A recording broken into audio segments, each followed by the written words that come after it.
Hi, everybody. Welcome to today's Elevating Quality and Driving Transformation with Model-Based Work Instructions webinar.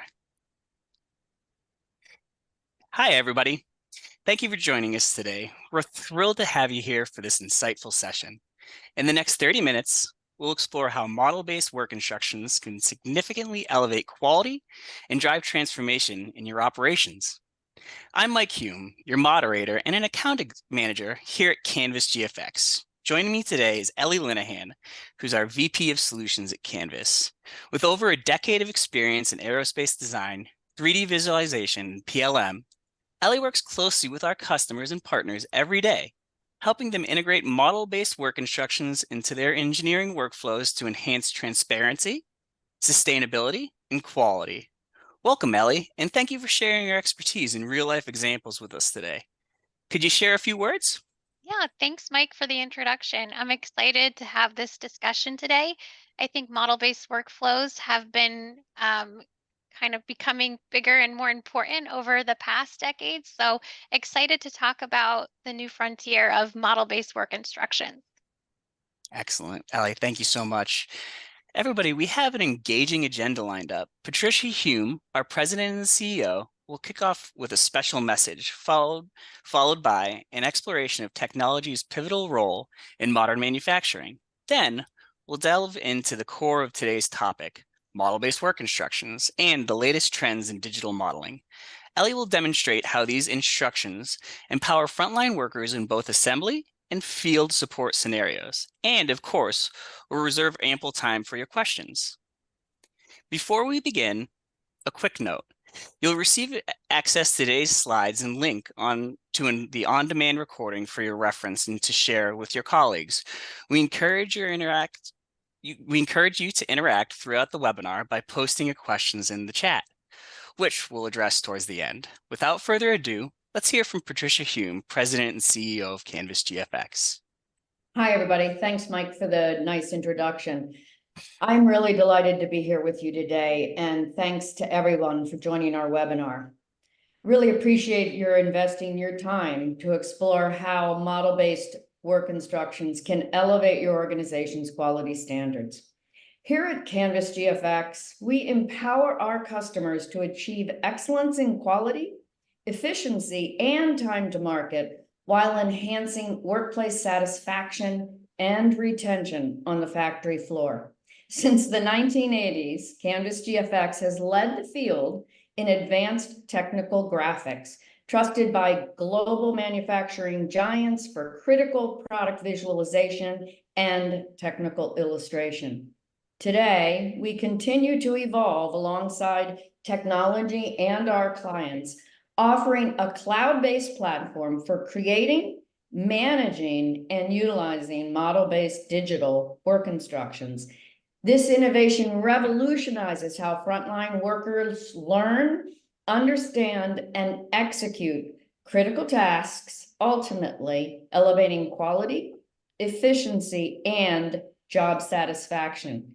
I'm honored with our strategic partnerships and working with leaders like Rockwell Automation, Zebra Technologies, Microsoft, Autodesk, and others, underscoring our commitment to driving meaningful change in manufacturing.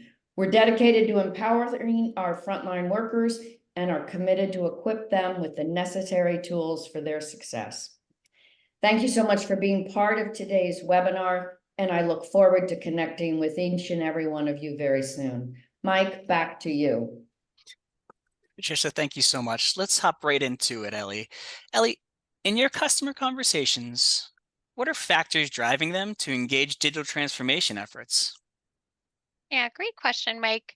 So I think talking to so many different folks in manufacturing, there's certain themes that we notice in the manufacturing zeitgeist. So there's some economic factors at play affecting the work that we do in manufacturing in North America and globally.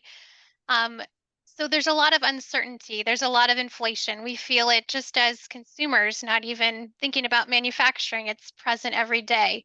there's increasing costs in materials and energy, and the changing workforce is really causing people to look at digitization as a factor to maintain their competitive edge. Looking at economic factors, one of the strategic partners that we work with, Zebra Technologies, shared a statistic with us that 90% of customers they surveyed are looking at accelerating digitization priorities based on the market conditions to battle some of the challenges with a shrinking profit margin and enabling a new workforce to take over some of the jobs that are open today. Another factor that I mentioned was as the changing workforce. So enabling a younger and more diverse workforce is challenging. So for 2 years in a row, another one of our partners, Rockwell Automation, stated in their manufacturing state of smart manufacturing research report that the changing workforce is one of the top reasons that manufacturers will struggle to outpace the competition and stay competitive. In a lot of conversations, we talk about the digital native generation and the kinds of materials that they not only expect, but need to be able to do a job well. Some of the hands-on experience that used to just come with, let's say, graduating high school, we don't necessarily see in the next generation of workers. And when they go to learn activities, they expect there to be highly visual digital options for them to learn and understand, let's say, a new operation that they have to perform. So 94% of those surveyed by one of our strategic partners, Rockwell Automation, expect to hire more and repurpose workers for different roles to battle the growing challenge of filling open roles in manufacturing. Excellent. Ellie, what impact are these trends having on quality? Yeah, Mike, so I think if you think about not being able to fill roles, having a skills gap in the workforce, and trying to continue to be profitable, quality is really the underlying theme. And according to the same survey I mentioned earlier, it's the #1 outcome that manufacturers expect to achieve with smart manufacturing measures. Higher quality, it's important for a variety of reasons, certainly a lot of economic reasons. Being able to have a higher yield rate in manufacturing, being able to get to market quicker, being able to avoid some of the repercussions of poor quality. So digitization is highly themed around quality as the underlying measurable KPI when we go to digitalize manufacturing efforts. Great. Ellie, what do customers attribute their quality issues to today? Yeah, so there's certainly a variety of reasons. Some of the reasons are, let's say, something that we can address. One of the reasons that we talk about as far as root cause is often related to documentation. When we think about getting higher levels of quality, having up-to-date documentations that's easy to understand, that's executed correctly is something that we can control. Canvas GFX performed a study of over 500 manufacturing leaders. And what we gleaned from that study was that 85% of them blame actually documentation on some of their issues, whether it's errors, delays, downtime, time to market. Documentation was one of those root causes in poor quality. Fantastic, Ellie.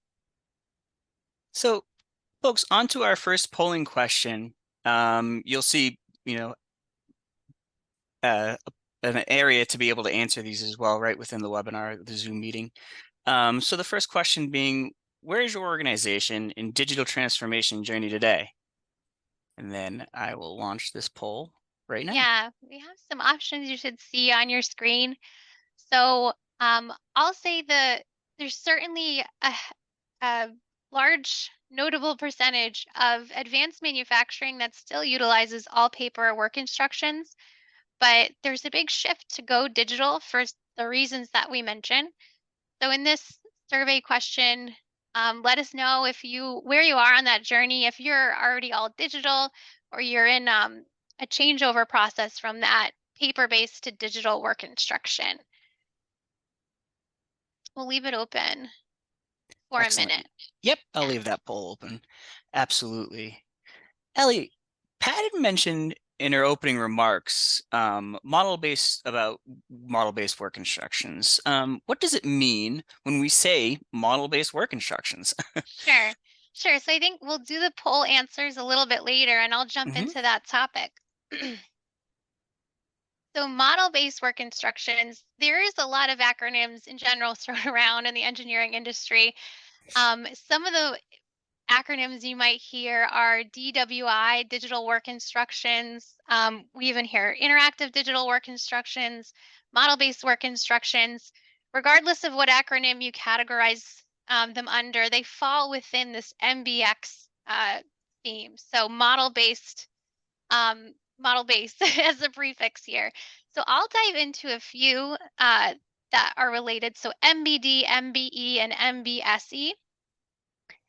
And what is a model-based work instruction? We can start right there. So if we think about model-based work instructions, it's really the transition from paper-based documents to, let's say, digitally native or digitally first documents that incorporate 3D models. Specifically in this conversation, we think when we say model, we're really referring to the 3D model.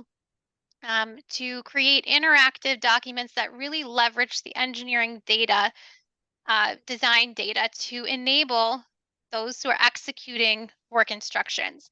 If we think about this paradigm shift, there's a step in between where we create documents that are 8.5 by 11 and then read them on a screen. But of course, that's maybe digital, but it's not really taking advantage of what's possible with model-based and digital work instructions. We think of model-based work instructions as being consumed digitally through a PC or tablet and actually allowing the person on the front line who's consuming them to interact with that work instruction, whether it's being able to rotate a model, interrogate things and understand them better, watch a video, or even have a closed loop feedback conversation with the authors of that work instruction and gather data and really make that an interactive experience. That's what we think about with a model-based work instruction. But back to the MBX theme, MBX initiative. So this graphic comes from ATS Global, and where does model-based work instructions fall within all of this? Well, if we look, MBSE, first of all, is model-based systems engineering.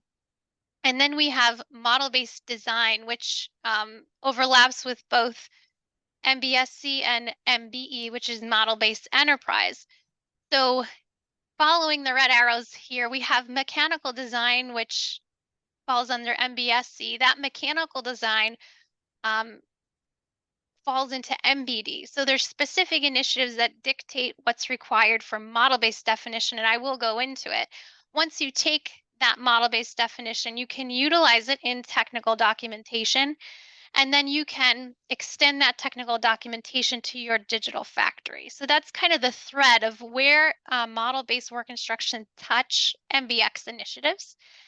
And taking a look at MBD, this is really where I would say a lot of the enablement comes in, is when you have all your engineering processes based around models and you have good product definition practices and all that to enable you to take advantage of model-based work instructions. So for those who haven't heard MBD, maybe there's some, I will say, I'll tell you the definition and then I'll tell you what I hear on words on the street. So MBD really dictates that the 3D model is the source of truth, and that 3D model is defined with PMI data, which is product manufacturing information. The fact that I have is I asked this question maybe 100 times. I don't know. Mike hears me ask this question a lot, and the vast majority of people ask me what is PMI. So I know that it's not widely widely used yet, though it is certainly used in some industries, and and companies. But PMI is governed by ASME standards largely, so cited there in the subtext. So ASME Y 14.47 and 14.41, which also are mentioned in MIL standards. So also affecting, let's say, DoD engineering efforts as well, and the standards that we are rising to meet.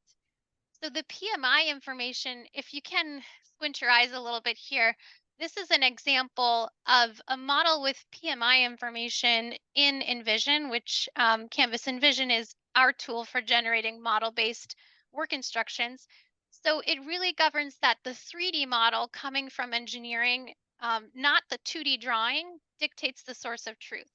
So the best example is if there's a conflict between the 2D drawing and the 3D model, it's the 3D model that rules. So if I say it's 12 inches on my drawing and 10 inches in my model, the model is actually the one that is the source of truth.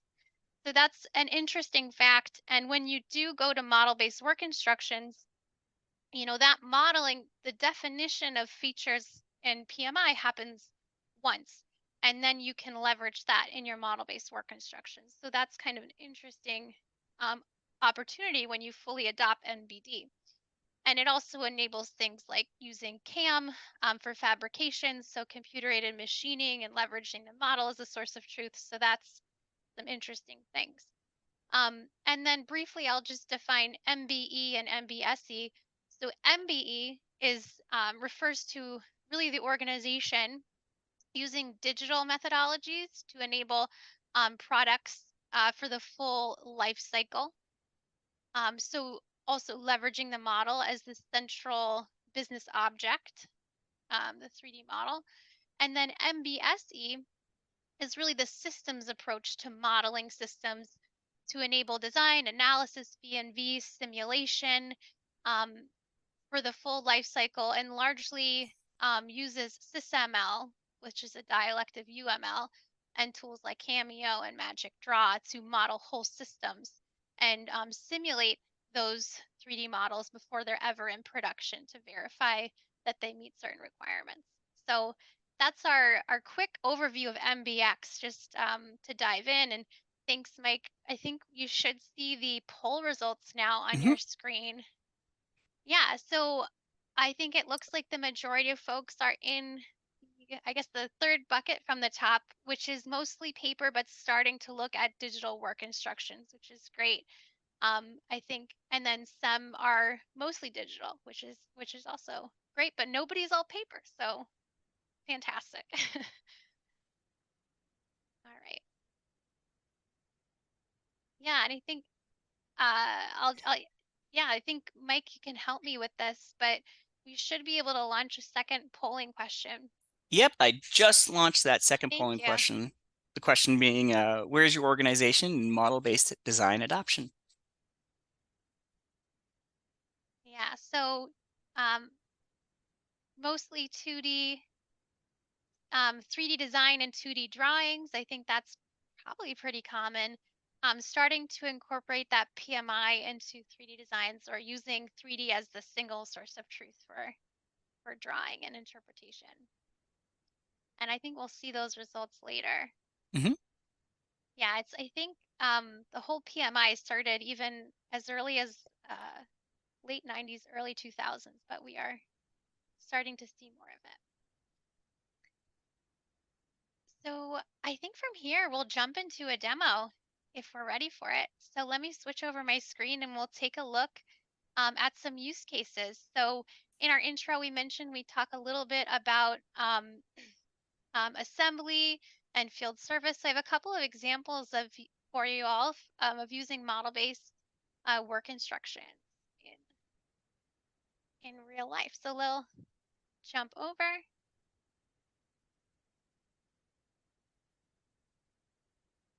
All right.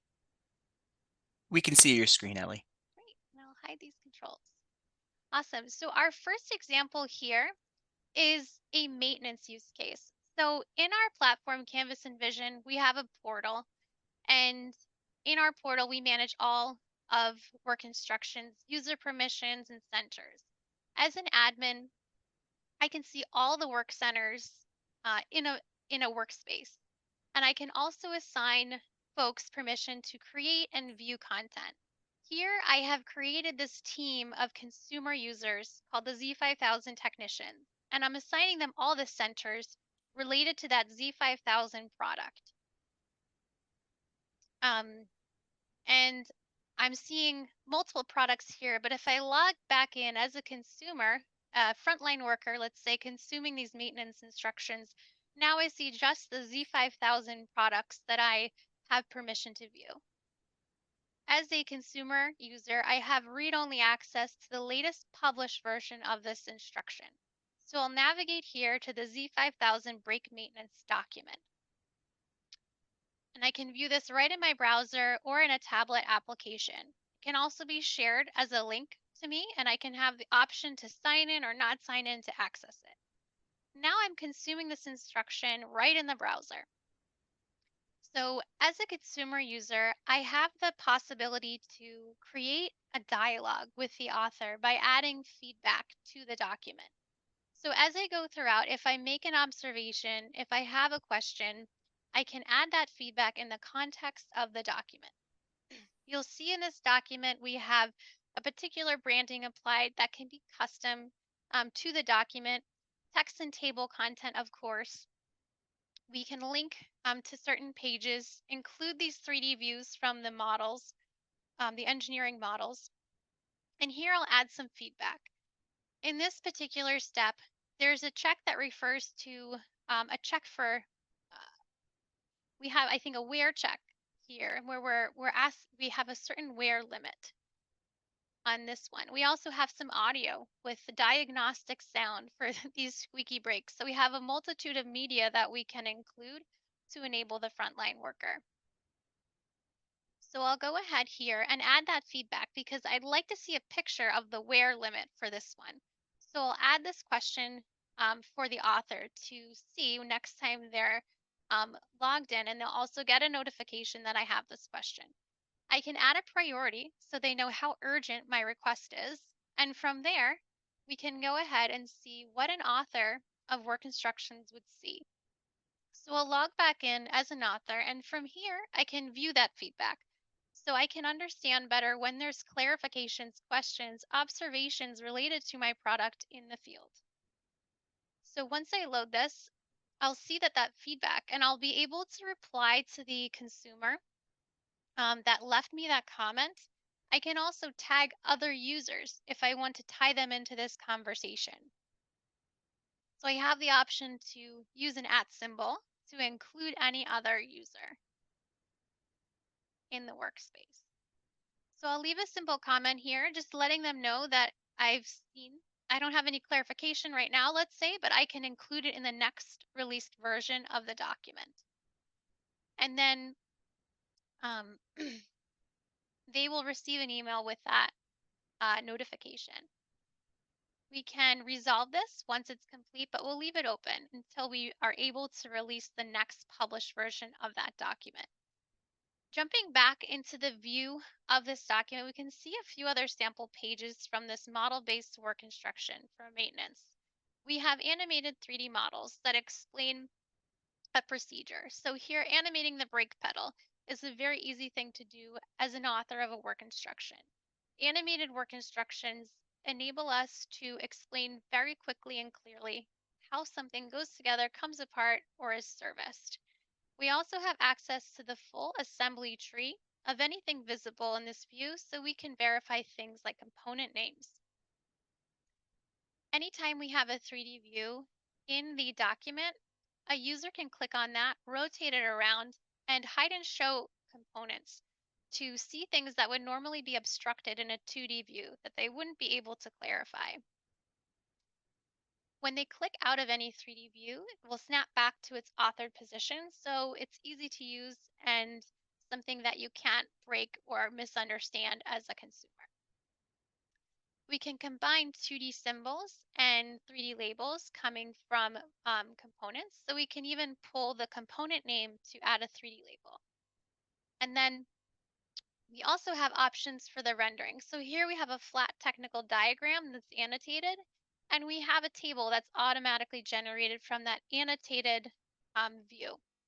So less manual, fewer errors in the creation of this work instruction leveraging the model. Finally, we have embedded video as well. So using a combination of 3D models and MP4 videos, we've created really a highly visual, understandable work instruction.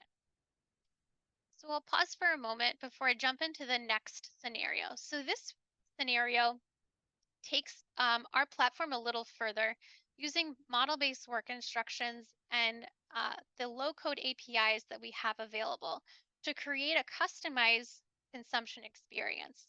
You'll notice there's no ribbon at the top. So this instruction, we can think of it as a box that can be embedded or launched in any website or any HTML-based application. And here we'll take a look at a shop floor service situation that you could consider as an assembly use case as well. It would be done the same way. So some differences we'll notice is some of the interactions are a bit more customized using these low-code APIs. So in this scenario, we see our work instruction, and from the get-go, we have some options to toggle on and off different languages in the document. This is an out-of-the-box functionality that can be done using no code, where we can turn on and off layered information to expose multiple languages for a diverse workforce. Something else we can do is based on events in the document, like trying to turn the page here, we've used an object to trigger a page, the next page. We can pop open a dialog box that's completely customizable. Here, we're using this dialog box to ask for PPE checklists. You can't go to the next page until you've confirmed that the PPE checklist is satisfied.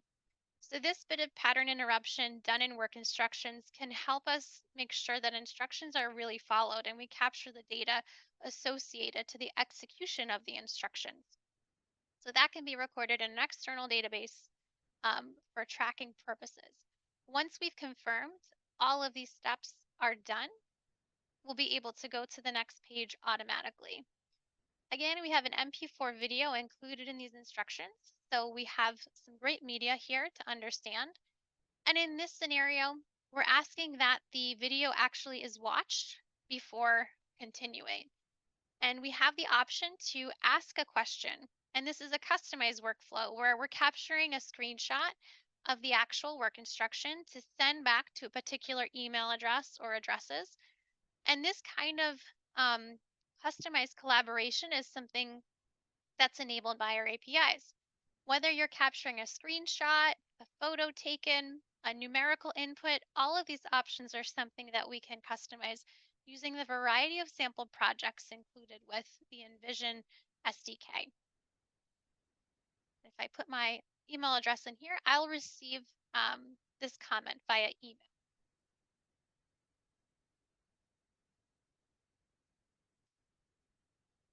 So we'll move on here.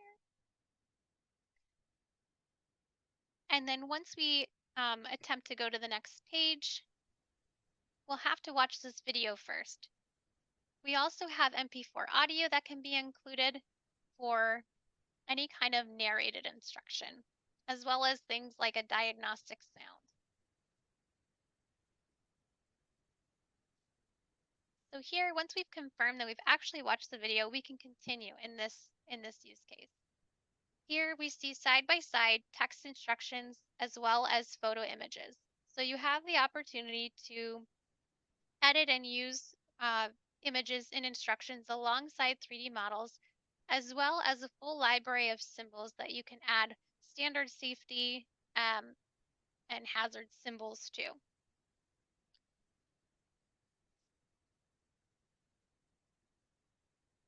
And as we continue in this use case, we'll see another example of a 3D animation. So here we can trigger a 3D animation, and that can be paused, rotated, and interacted with in the context of the instruction.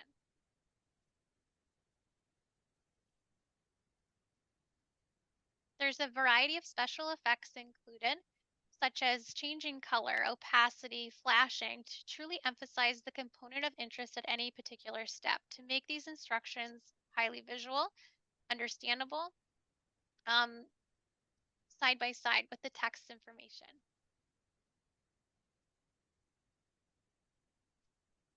And then as we wrap this up, we'll see a few more capabilities that we can leverage when we utilize the APIs that come with Envision. So we have even the opportunity to manipulate 3D from an external application to do things like isolate a particular part. We can also take cross sections of 3D models as well as vectorize 3D models and 3D views in our tool. With our rich history of 2D illustration, we have a variety of options to include 2D drawings and vector images as well. Here we see some 3D labels pulled from the component names of the part. So we have a quick understanding of which component is which. And just being able to interact with that part further, isolating certain components. And in this full screen mode, we have even more screen real estate to explore the model. So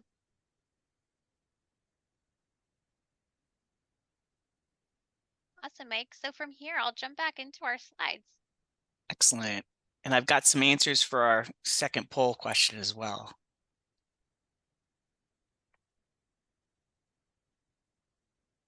Awesome. So it looks like I'm not surprised at all. We see about 2/3 of folks are doing 3D design with 2D drawings.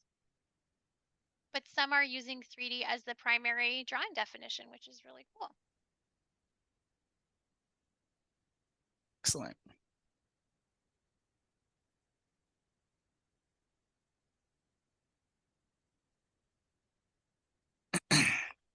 Want to be able to give everybody a chance to ask some questions in the Q&A section of our webinar today as well.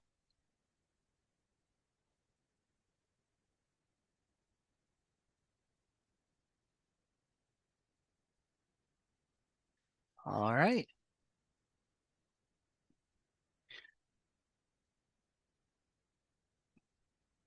Excellent. It looks like we have one question, Ellie. What integrations are there? Yeah, awesome. Well, we have in our library of SDKs, we have an API called EV Connect that actually enables you to integrate as you wish. In addition to these options, we have an integration into Eris Innovator, a PLM solution. And this later this year, we'll have a live integration or general availability of an integration with Plex MES. And towards end of Q3, also Autodesk Vault PDM. So we have a growing library of integrations and as well as APIs to enable those integrations. Excellent. Thank you, Ellie. Yeah. One more question. Somebody asked, what type of CAD formats do we support? Sure. We consider ourselves CAD agnostic, so we support over 30 formats of 3D CAD. So all the major formats you might use, like Inventor, NX, CATIA, Creo, SolidWorks, JT Step, just to name a few. Excellent. Well, it looks as though I don't have any more questions right now. Of course, you're more than welcome to feel free to reach out after the webinar. But thank you very much, everybody, for your active participation and insightful questions throughout today's session. Of course, we've reached the end of our time together. But if you have any more questions, feel free to reach out via email after the webinar. Ellie, a heartful thank you for sharing your invaluable insights into digital model-based instructions and illustration and how they can enhance quality both on the assembly line and in the field. Today we've learned the transformative potential of reimagining digital work instructions for enhancing quality, the pivotal role of model-based work instructions in comprehensive digital factory strategies, Canvas GFX's 3-decade legacy of visualization software driving innovation and vision, and our commitment to strong partnerships that bolster our vision. To explore more on Quality 4.0 and the importance of embracing model-based work instructions, we have 2 new blog posts you should explore. First, the Quality 4.0 and digital transformation of the manufacturing shop floor. Second, how model-based work instructions drive quality on the manufacturing floor. These posts provide valuable insights into how these advancements are revolutionizing operations on the manufacturing floor. If you're eager to dive deeper, please visit us at canvasgfx.com. Take our product tour at canvasgfx.com/tour, or contact us directly at canvasgfx.com/talk to us. As a reminder, we'll provide access to today's slides and an on-demand recording for your reference to share with your colleagues soon. Thank you again for joining us. We look forward to staying connected and continuing the conversation. Thank you. Thank you very much.